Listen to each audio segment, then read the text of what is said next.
스루풋 콘스트레인 타임즈 2024년 6월 20자를 진행하도록 하겠습니다. 구독, 좋아요 부탁드리고 필요하시면 1.5배속을 보시기 바랍니다. 드디어 올게 왔다. 속속 해외 탈출. 한국 부자들 세계 네 번째로 많다. 박양수 기자가 디지털 타임즈에서 보도를 했습니다. 영국 컨설팅 업체 전망 보고서를 인용했습니다. 중국, 영국, 엑소더스, 아랍에미리트에는 사람들을 거꾸로 끌어들인다. 이렇게 소제목을 했고요. 과도한 상속세에 대한 불만과 정치 경제적 불확실성으로 슈퍼급 부자들이 이주가 늘어나는 가운데 한국도 올해 순유출 규모가 세계에서 네 번째로 많을 것이란 전망이 제기됐다.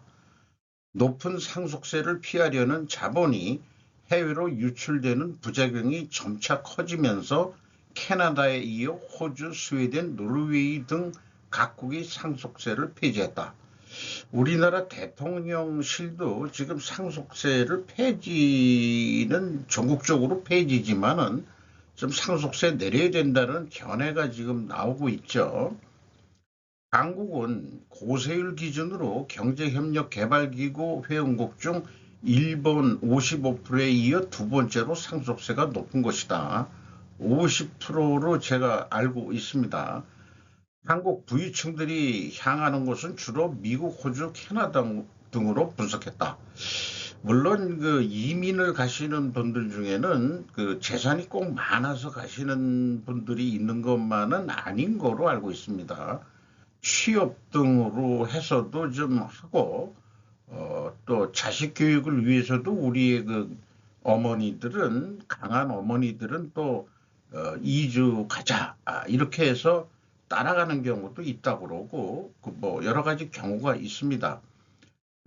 지인 중에 그 호주로 그 자식이 이민이 간 경우가 있는데 그, 그 호주로 이민을 가가지고 어떻게 됐는지 모르지만은 그 취직을 해서 갔는데 거기서 여자를 만났는데 그 중국계 그 여자인데 아버지가 그 호주 위에 뭐죠? 그 무슨 거기에 그 석유 장사하는 그 딸이래요. 그래가지고 아예 레스토랑을 차려줬다고. 뭐 여러 가지 다양한 경우가 있습니다만은 어쨌든 지금 그 4위에 중국이 그 2024년도에 예상이 15,200명 부자들만 얘기하는 겁니다. 영국이 9,500명, 인도가 4,300명, 한국이 1,200명으로 이렇게 돼 있고 뭐 그 이하 뭐 여러 그 쭉 순위가 있습니다. 영국이 왜 이렇게 많냐? 브렉시트 이후에 그 이 자산가 이탈 추세가 본격화됐다. 그리고 그 아랍에미리트는 그 순유입이 6,700명으로 1위다. 개인소득세가 없다 그러네요. 뭐 등등 여러 가지 설명을 하고 있습니다. 한국은 고액 순자산 보유자가 10만 9,600명으로 세계 15위로 분석이 됐다. 이렇게 얘기하고요. 이게 그 얼마 기준인지 잘 모르겠는데 미국이 549만 명, 중국은 86만 명, 독일은 80만 명, 일본은 75만 명, 영국은 60만 명 상위 5위권이다. 이렇게 이제까지 소개를 하고 있습니다. 한국의 1억 달러 이상 자산가는 233명, 뭐 이 정도까지만 얘기를 하죠. 뒤에 거는 기억이 안 나서 이 순자산 보유자는 2013년 이후 10년간 상당히 많이 증가를 했다고 그래요. 그런데 이제 개인적으로 보면은 상속세 그다음에 정치 경제적 불확실성 이렇게 얘기하면은 뭐 우리나라가 좀 거기에 크게 또 해당이 되겠죠. 그러나 이 참 돈 없는 사람들은 그냥 살아야 되는 건가? 살아야죠. 여기에 조국이라는 개념이 또 나와야 되는 건지 어떤 건지 잘 모르겠습니다만은 떠나는 사람 마음 뭐 이해 못할 건 아닌데, 그러니까 돈 있는 사람들이 나간다니까 국부가 유출되는 거 아니겠어요? 요즘에 뭐 자본도 이전이 가능한 거니까. 뭐 어쨌든 거주 이전의 자유라는 게 저는 국내에서만 되는 건 줄 알았는데, 이제 뭐 글로벌 세상에 자기가 살고 싶은 데 가서 살겠다는데 뭐 할 말은 없는 것 같습니다. 자, 쭉 자료를 많이 뉴스 자료를 많이 좀 집계를 했는데 제목 중심으로만 그냥 진행을 하겠습니다. 김정은, 푸틴 두 차례 포옹, 아우루스 동반 탑승하고 이동했다. 약속 늦게 지켜가지고 이틀이었는데 1박 정도로 새벽 2시에 도착했다. 속으로는 부글부글 끓었는지 모르겠어요. 근데 그 18일 극동지역 사하 야티코야 공화국 야쿠츠크 방문 일정을 마친 듯 전용기를 타고 북한으로 이동했다. 여기 그 야쿠츠 방문 이쪽이 그 사하 공화국 쪽 있는 데가 바이칼 호수 있는 쪽 아닌가 모르겠어요. 좀 찾아볼 걸 그랬습니다. 왜 그런 데를 또 10년 만에 거길 찾아갔다는데, 잠깐 좀 김정은이가 오라고 그래서 가는 게 아니고 내 일정 때문에 가는 거야 라는 그런 거를 좀 보여주려고 그랬나 뭐 그런 생각도 들어가요.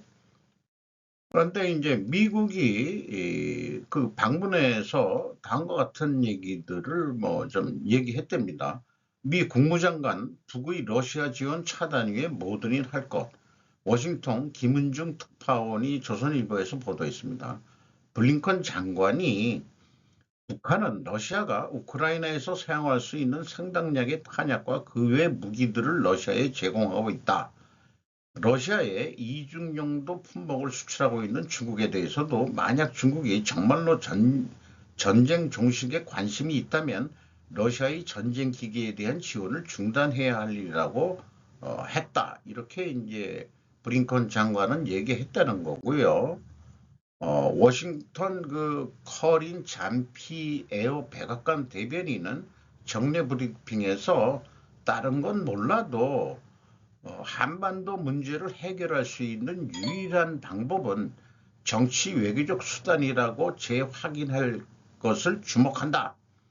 푸틴과 시진핑이 만났을 때 한반도는 그거 평화적으로 해결해야지 뭔가 물리적으로 해결해서는 쌍방이 곤란한 거 아니냐 뭐 이런 얘기를 했는데 은근히 뭐 좀 잘해라 하는 메시지를 미국에서는 던지는 것 같습니다. 그런데 나토의 스톨벤베르크 총장은 우리의 안보는 지역에 국한된 것이 아니라 글로벌한 것이다. 유럽에서 일어나는 일은 아시아에게도 중요하고 아시아에서 일어나는 일은 우리에게도 중요하다. 다음 달 워싱턴 DC에서 열리는 나토 정상회의가 워싱턴에서 열리는 모양이네요.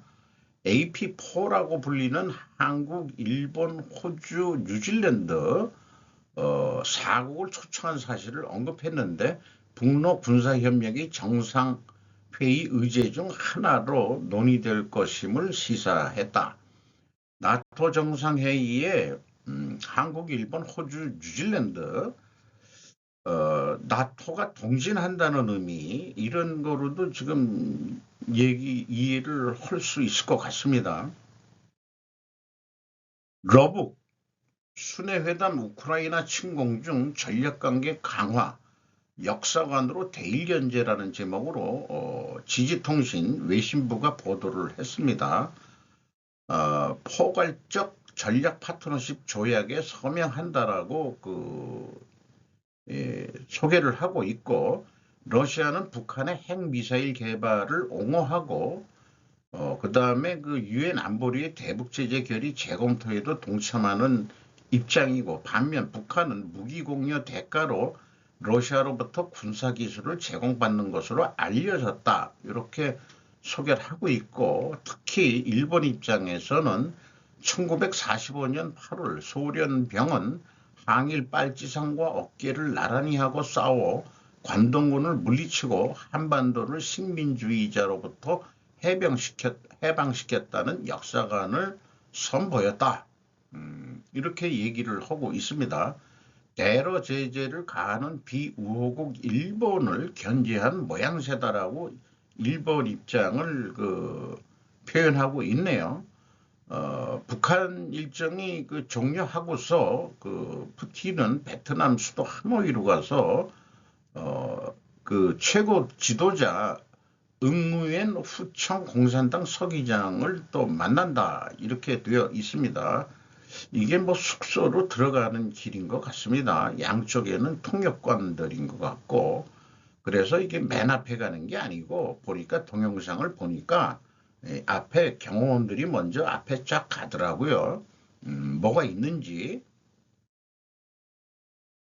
푸틴 장기적 관계 세문서 준비, 김정은 우크라이나전 전폭 지지, 정하임 기자가 조선일보에서 보도했습니다.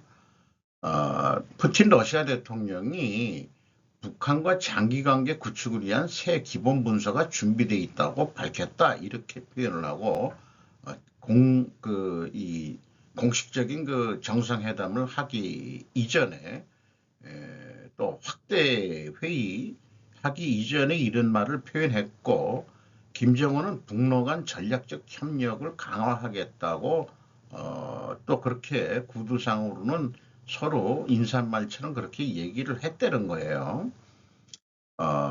그리고 이제 김정은 입장에서는 우크라이나에서 군사 특별 작전 수행하는데 전폭적인 지지와 연대를 표명한다.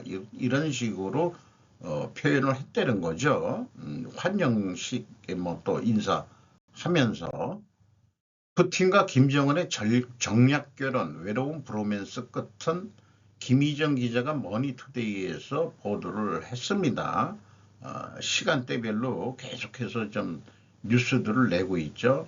이 그냥 어린애들까지 이렇게 동원해가지고 날씨가 그쪽도 좀 더워진 모양, 약간 더워진 모양이죠. 반팔에다가 양복 입고 걸으려니까 덥겠네. 우리도 요즘 매우 더운데, 다만 뒤에 장한 북한의 동원 능력은 대단한 것 같아요. 나오라고 그러면은 뭐 쫙들 나와가지고 환영식을 아주 그냥 거창하게 한 것 같습니다. 그런데 이 푸틴과 김의 정략 결혼이라는 표현을 BBC 방송은 한 것 같네요. 기회주의고 거래적. 푸틴도 북한이 진정한 동맹이 아니라는 것은 알고는 있다고 전했다. 일본 언론들 역시 북러 밀착에 따른 안보 환경 변화에 경각심을 드러냈다. 이런 표현이 있고요. 김정은 푸틴 포괄적 전략 동반자 협정. 그러니까 동맹 관계까지는 아닌 거로 이렇게 되어 있습니다. 정미아 기자가 또 동일자로 이건 6시 19분이고 6시 41분에 또 보도를 냈습니다. 스푸트니크 통신은 아마 반서방주의라는 수사를 추구할 것으로 보인다고 전했다. 북한과 러시아는 미국 등 서방 국가의 패권을 주장하고 있고, 양국은 다국주의를 지지하며 식민주의에 반대한다는 입장이다. 이렇게 표현하면 자기네들은 착한 나라들이고 미국 등 동맹 국가들은 나쁜 애들이다라고 얘기하는 거나 마찬가지죠. 그렇게 이제 자기네들은 얘기를 해야 되는 것 같고, 중국도 다국주의를 얘기를 하고 그렇게 얘기해서 브릭스를 모으고 있고 아프리카까지 모으고 있고 자기들 나름대로 이제 큰 힘을 발휘하려고 지금 하고 있는 것으로 세계 흐름이 흐르는 것 같은데, 그러면서도 다국주의를 얘기를 하면서 실질적으로는 자기네들이 1, 2위 높은 자리에 있겠다 하는 얘기로 속셈은 그런 거 아니냐, 저는 그렇게 이해를 합니다. 뭐 이 확대 그 회의를 하는 그 사진을 또 가져왔습니다. 그래서 결국은 이 협정문을 찍은 에, 사진인데 푸틴 유사시 상호 군사 지원, 김정은 동맹 관계로 올라섰다. 이 협정을 하고 말 표현은 이렇게 써요. 근데 동맹 관계라고 하는 표현은 그 유사시에 전쟁이 터지면 자동 그 참전인데 러시아는 지금 그건 아니다 이거죠. 포괄적 전략 동반자 협정이라고 그러는데 여기에는 이제 유사시 상호 지원이라는 선으로 끝을 맺은 것 같습니다. 이 평양 이 광장의 그 환영식에서 뭐 요거는 이제 제가 이제 작성했는데 준비된 문서가 동맹 관계죠. 이제 속으로 그 정도는 아니고 우크라이나 후에 우리는 대한민국 관계 개선이 좀 필요해. 그래가지고 그 서방 기자들을 모아놓고 이 기자회견을 하는데 한국이 그 직접적으로 우크라이나에 무기를 안 대준 거에 대해서 감사하게 생각한다는 표현이 나왔다는 것 자체가 의미가 꽤 있는 것 같습니다. 현대차도 24만 원 받고 그 공장을 팔고 나왔고 그렇습니다만은 그런데 그 러시아 애들이 그 팔도 도시락하고 그다음에 오리온은 뭐 절대 나가면 안 된다고 또 얘기할지도 모르겠. 자기네들 그 얼마나 좋아하는지 그거를 그쪽은 나왔다는 얘기는 지금 뉴스에 나온 건 없잖아요. 현대만 그 24만 원에 팔고 나왔다 그러고 다른 나라는 뭐 만 원 받고 팔고 나왔다 그러고 뭐 그렇게 됐습니다만 우크라이나 전쟁 때문에 그래서 결국 이렇게 해서 조금 관계에서는 되고 이렇습니다만은 결국엔 그 러시아 입장에서는 한국과도 뭔가 그 우크라 전쟁 이후에 한국과의 관계 개선, 중국에서 그 천연가스 시베리아 가스라인 계약 안 했죠? 어떻게 좀 팔아 먹어야 되는데 또 한국하고 그 전쟁 후에 어떤 경제적인 측면 이런 게 뭔가 좀 필요한 것 같습니다. 우리나라 물가 수준의 특징 및 시사점, 한국은행의 이슈노트에 대한 금리 및 국채 발행에 대한 영향과 지역구 및 지자체 정치화의 함수라고 이 스루퍼 컨스트레인 타임즈가 한번 작성을 해 봤습니다. 왼쪽은 어저께 방송한 것 중에서 그 핵심적인 내용, 높은 의류 가격, 높은 재고 수준의 비용 등 압력, 요게 좀 의류 업체는 재고가 너무 많이 가져가고 있죠.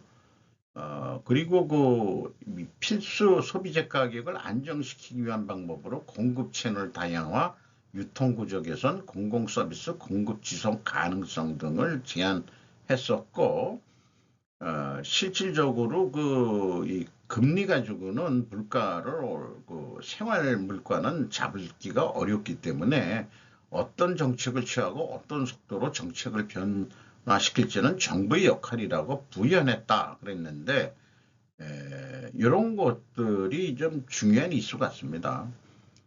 그래서 이제 제가 생각을 해봤어요.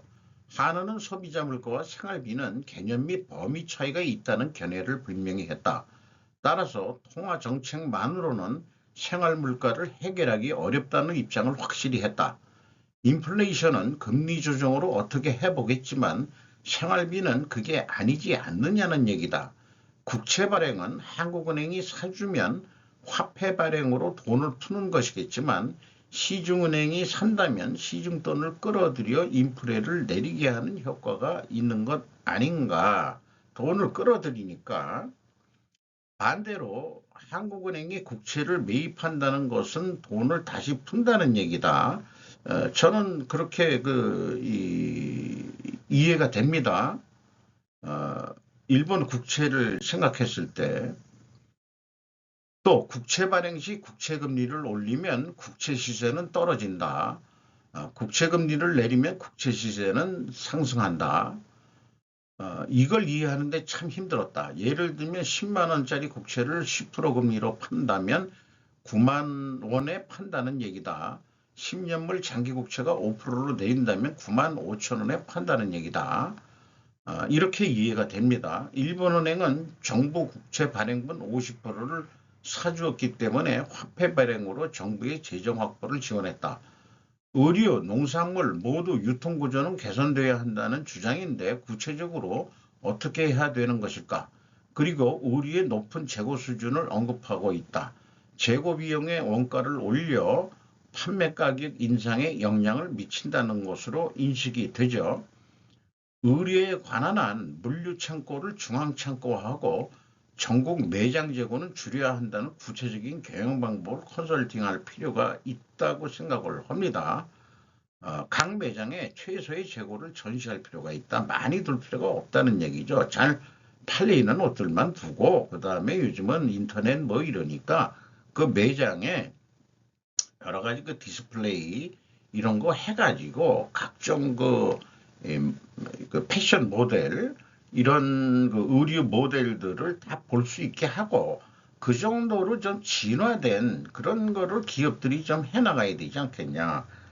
그런데 뭐 어떤 의류 메이커의 그 소매점을 한다는 사람들이 그 정도 이거는 그 본사에서 뭔가 투자를 해주고 재고를 적게 가져가는 대신 잘 팔린 옷들만 좀 이렇게 매장에 그 전시를 하고 나머지는 그 디스플레이 그 이런 거로 좀 보여주고 좀 21세기적인 그런 거로 좀 해야 되지 않겠냐. 요거는 이제 제가 만약 컨설팅을 한다면은 그런 얘기를 할 것 같다 이 말이죠. 또한 각 매장끼리 재고 교환도 직접 의사결정을 시행할 수 있어야 된다. 그럼 본사 컨트롤 타워에서 그것까지 다 입력을 하면은 다 알고 있는 그 이런 그 전산 시스템도 돼 있어야 되겠죠. 농산물에 대해서는 사실 잘 모르겠습니다만은 농산물은 다단계 유통업자 문제를 거론하며 그 원인은 고령화된 영세 영농인들이라는 것으로 많이들 회자가 되고 있습니다. 다단계 때문에 농산물 가격이 올라간다고 한다. 농산물 중 채소류는 유통기한이 생명일 것이다. 냉장 보관하여 유통하는 업자가 존재하게 되면 당연히 가격은 오르게 되어 있다. 쌀은 이중 가격제는 지금 없어졌죠. 그 정부가 좀 비싸게 팔고 주로 그 뭐 농협에서 팔든 어떻게 팔든 우리가 지금 이제는 그 쌀은 비싸게 많이 안 먹으니까 옛날보다는 그 좀 비싼 가격에 우리가 사 먹고 있죠. 그런데 농수산물 가격은 지자체 정치와 분명 함수 관계가 있을 것으로 추정이 됩니다. 제 개인적인 생각에는 지역구라는 그 선거 제도 때문에 인구가 소멸되는 지방이라도 정치인 그 한 명씩 무슨 인구가 해가지고 어떤 경우엔 통합되기도 하지만은 거기에서 그 국회의원 수를 만들어내죠. 그런 정치인은 어떤 이권을 그 누리고자 고령화된 영세 영농인의 표가 매우 필요하기 때문에 그 이런 것들이 이제 문제가 되지 않겠냐. 저는 뭔가 연결고리가 있을 거다 이렇게 생각하고 저는 이게 좀 긴 논리적으로 긴 화살이긴 하지만은 한국은 지방자치를 없애면 농수산물 가격이 내리게 되는 길이 보일 것이다. 저는 그렇게까지 얘기를 해보고 싶네요. 그래서 이창용 효율적 균형 발전 위에 선택 집중해야 어저께는 그런 그 금리 정책 가지고 그 물가 안정이 쉽지 않다는 것을 발언한 이후에 또 이런 뉴스가 나왔어요. 이것은 김혜랑 기자가 서울경제에서 보도했는데 2024년 한국은행 지역경제 심포지엄 환영사 부산에서 열었습니다. 투자 효과 살핀 지역균형 발전안 제시, 지역 균형 발전을 추진하되 소수의 거점 도시를 집중 육성해야 되는 방향성을 제시했다.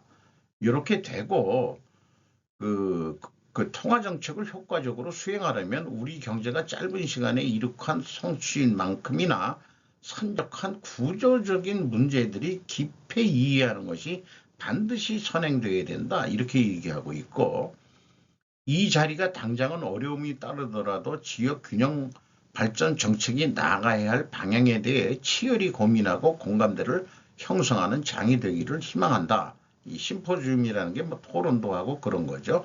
저는 뭐 심포지움이나 그 포럼이나 뭐 이런 것들의 그 차이가 뭔지 잘 모르겠어요. 그렇다고 너무 많은 나무를 키우려 하면 자원과 노력이 분산되면서 결국 대부분의 열매가 부실해지는 우를 범하게 된다며 효율적인 지역경제 발전안에 대해 재차 강조했다.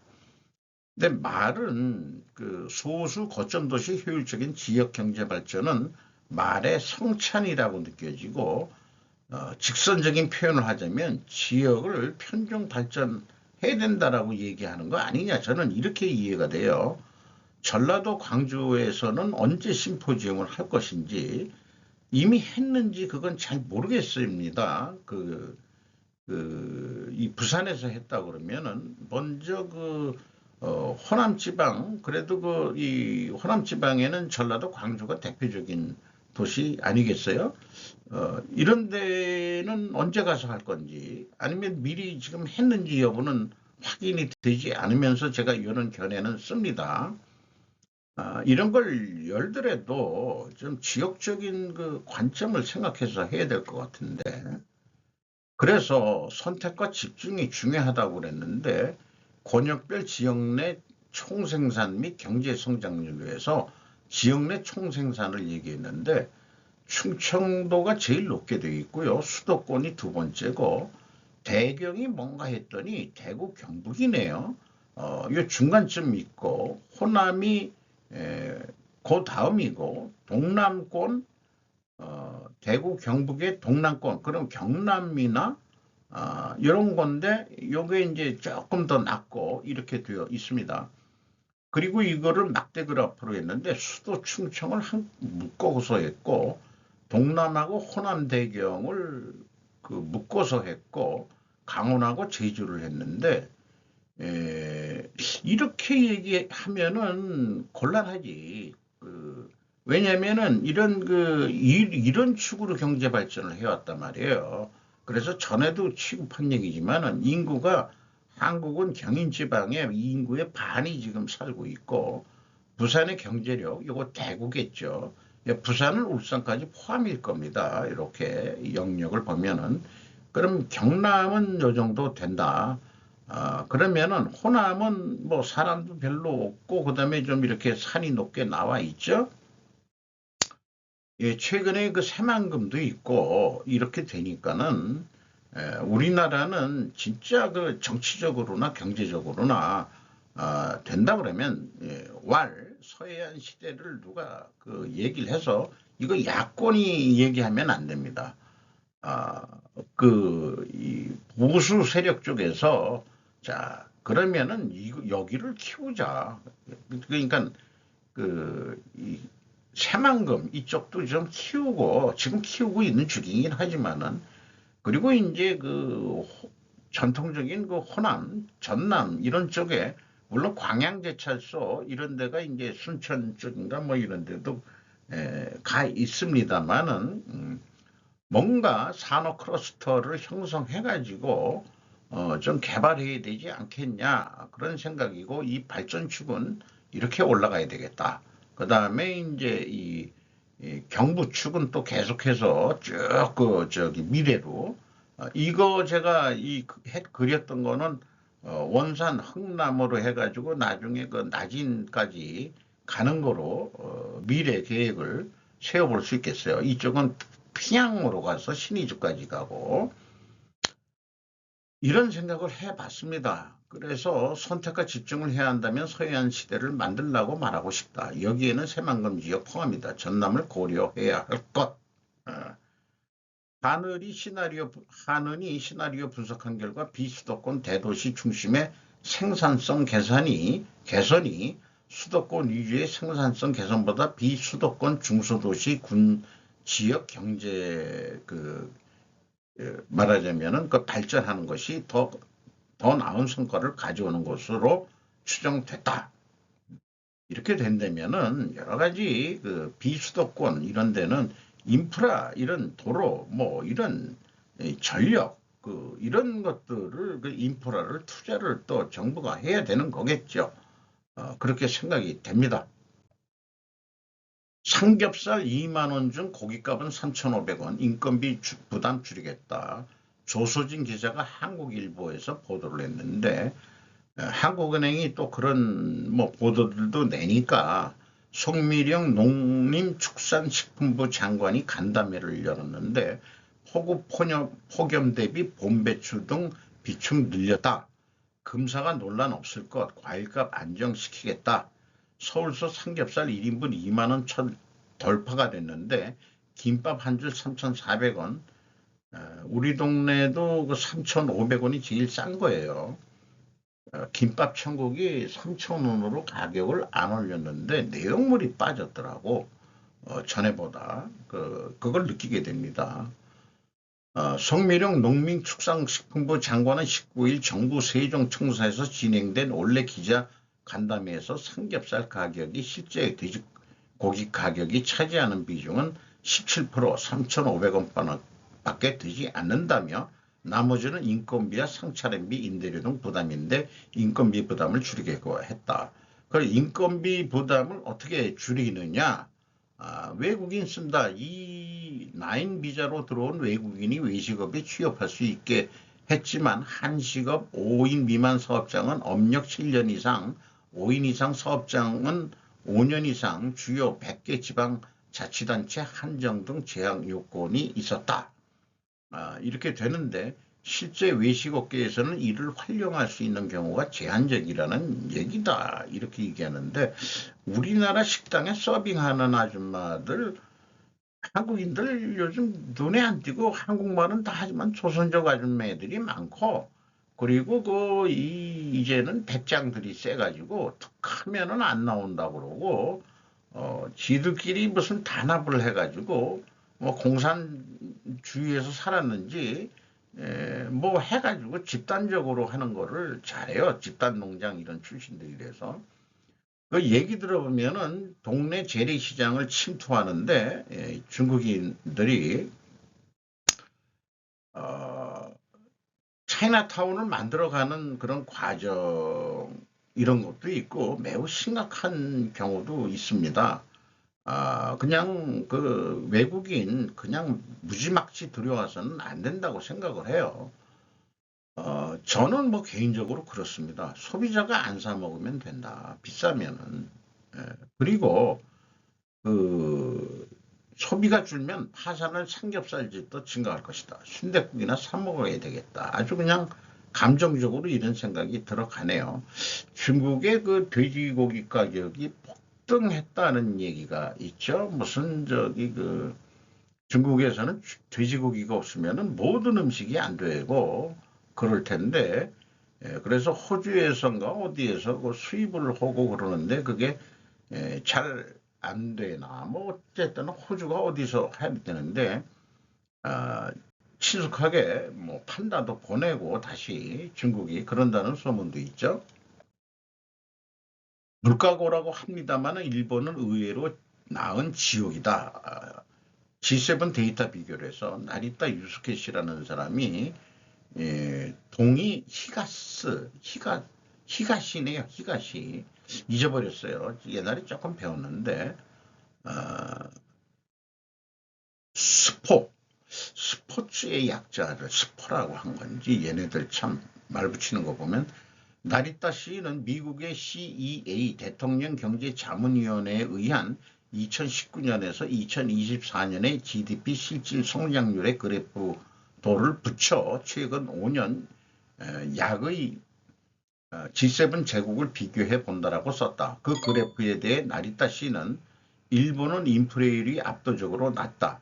실질 GDP 성장률은 중간 정도, 독일, 영국, 프랑스보다 위라고 해설했다. 일본의 실질 성장률은 미국, 캐나다, 이탈리아의 네 번째고 이어 프랑스, 영국, 독일이다. 일본에서는 경제의 침체가 계속되고 있는 것으로 비관적인 의견이 많지만 나리타 씨는 모두 지옥이고 일본은 의외로 나은 지역이라고 G7 자체가 지옥인 상황 속에서 일본은 중간 정도의 지옥이라고 지적하고 있다. 뭐 다 안 좋죠. 안 좋죠. 코로나 이후에 미국 예일대학 조교수이자 경제학자인 나리타 유스케 씨가 X를 갱신 일본 경제에 관한 의외의 데이터를 선보였다.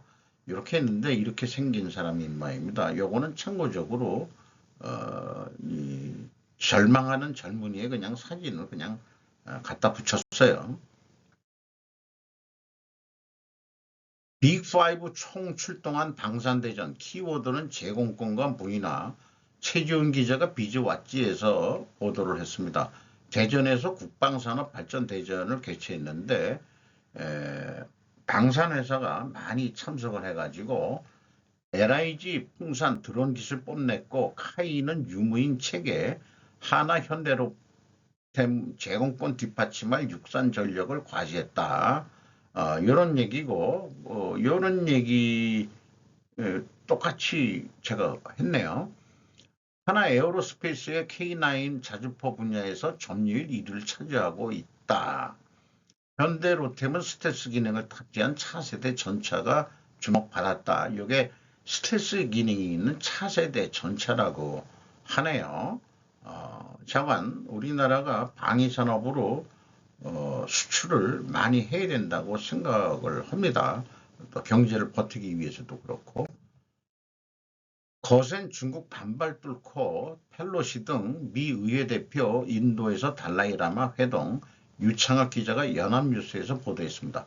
대표단 달라이라마 후계 선정의 중영향력 배제, 중은 회동 강력 반대, 뭐 이런 건데 결국은 이분도 지금 나이가 많으니까 지금 후계 선정이란 것은 이 티베트 종교의 핵심은 이 자기가 죽으면은 환생해서 태어난다 하는 예언들을 하고 있어요.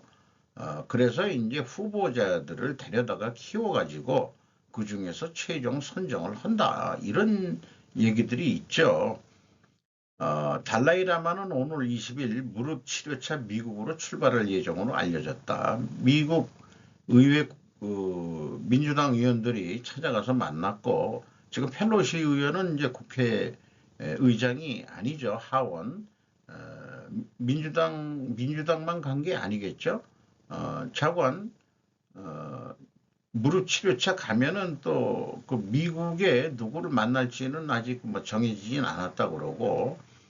근데 이제 리젠 중국 외교부 대변인은 전날 브리핑에서 14대 달라이 라마는 단순한 종교 인사가 아니라 종교의 외피를 쓴 채 반중국 분열 활동에 종사하는 정치적 망령자기 때문이다 해서 비판을 그렇게 했다는 얘기인데 어쨌든 미국이 이런 거를 하는 이유는 뭐 딴 거라고 생각하지는 않습니다.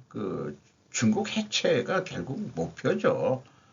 소련 해체처럼 티베트 옛날에 독립된 나라였고 신장 위구르도 독립된 동투르크스탄이라고 돼 있었잖아요. 근데 지들이 점령해놓고 신장이라고 새로운 뭐 장이다 이런 새로운 실자 이런 걸 붙여가지고 생김도 트루크족이니까 중국 애들하고 틀리거든요. 음, 만주도 그렇고 만주족하고 중국 애들하고 또 틀린 거 아니에요? 또 중국 남부 홍콩 쪽에 남방 쪽에 이도 중국 양자강 이런데 하나 그러니까 중화족하고는 좀 틀린 그런 건데 저는 중국이 해체되기를 아주 그냥 고대에 마지 않습니다. 미국, 대만의 자론도폭 등 4,970억 원 무기 판매 승인. 아니 드론이 이렇게 비싼가? 문희선 기자가 뉴시스에서 보도했습니다. 대만 국방부 즉각 환영 표명, 중국 반발할 듯. 요거 그 두 가지 그 자살 폭탄 드론이 있는데 스위치 블레이드 300과 자폭 드론 알티우스 이런 두 가지를 그 판매를 하고 뭐 다른 것도 좀 판매를 하겠죠. 이들 두 종류의 드론은 우크라이나군이 미국으로부터 지원받아 전장에 투입한 적이 있는 것으로 알려졌다.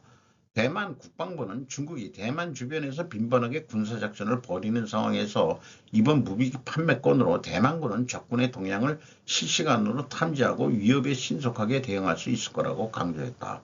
이런 데다 카메라가 달려 있어가지고 또 원격 조정이 되면은 감시도 되지만은 가서 그냥 자, 이 자살 폭탄 테러의 원조는 그 유인 가지막 가미가제 특공대 일본 애들의 아이디어에서 나온 거죠. 이제는 이제 사람 생명이 귀중하니까 그냥 자기가 가서 그냥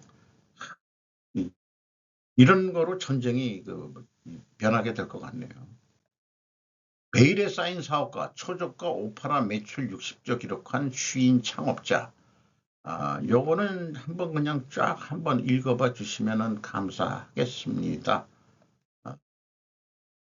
지금 이것은 캐나다 오타와에서 열린 쉬인 팝업에서 사람들이 사진을 치고 있다.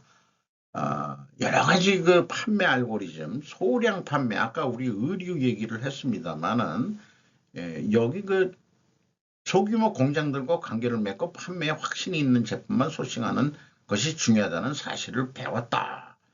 아까 제가 얘기한 게 이런 거예요. 이런 거거든요. 그러면 전산 프로그램, 이게 알고리즘까지 뭐 얘기를 했는데, 그런 거 해야 된다, 이메 국내 의류업계도.